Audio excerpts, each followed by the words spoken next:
Hi மக்களே, நான் உங்கள் சிந்து ரம்யா. தேர்ஸ்டே ஈவினிங் இன்றைக்கி நைட் டின்னர் குக் பண்ண ரொம்ப டைம் ஆகிடுச்சு.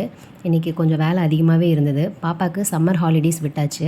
அதனால் ஊருக்கு கிளம்புறக்கு எல்லாம் பேக் பண்ணி வச்சுட்டு நைட் குக் பண்ண ரொம்ப டைம் ஆகிடுச்சு. இன்றைக்கி சிம்பிளான ரெசிபி தான். தேங்காய் பால் சாதமும் எக் கிரேவியும் பண்ண போகிறேன்.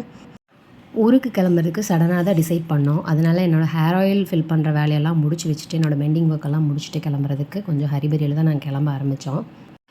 பாப்பாவுக்கு தேவையான திங்ஸ் எல்லாம் பாப்பாவே எடுத்து வைக்க ஆரம்பிச்சிட்டா. முதல்ல ஊருக்கு கிளம்பும்போது நான் தான் அவளுக்கு என்னென்ன வேணுமோ பார்த்து எடுத்து வைப்பேன். இப்போ அவளே பேக் பண்ணுற அளவுக்கு பெரிய பொண்ணாயிட்டா.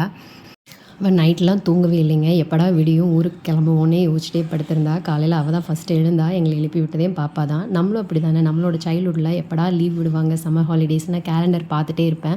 லீவ் விட்டதுன்னு ஒடு ஜூட்னு ஊருக்கு கிளம்பி ஓடிடுவோம். என்னதான் பேரண்ட்ஸ் பார்த்து பார்த்து எல்லாம் வாங்கி கொடுத்தாலும், அவங்களுக்கு வேணுங்கிறது எல்லாமே செஞ்சாலும், தாத்தா பாட்டி கைக்குள்ளே வளருதுங்கிறதே ரொம்ப சந்தோஷமான விஷயங்க.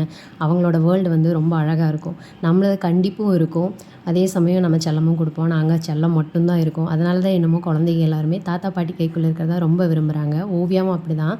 இங்கே அவங்க தாத்தா பாட்டி ரொம்ப செல்லம். ஊர்லேயும் அப்படி தான். அப்பச்சின்னா அவளுக்கு ரொம்ப பிடிக்கும்.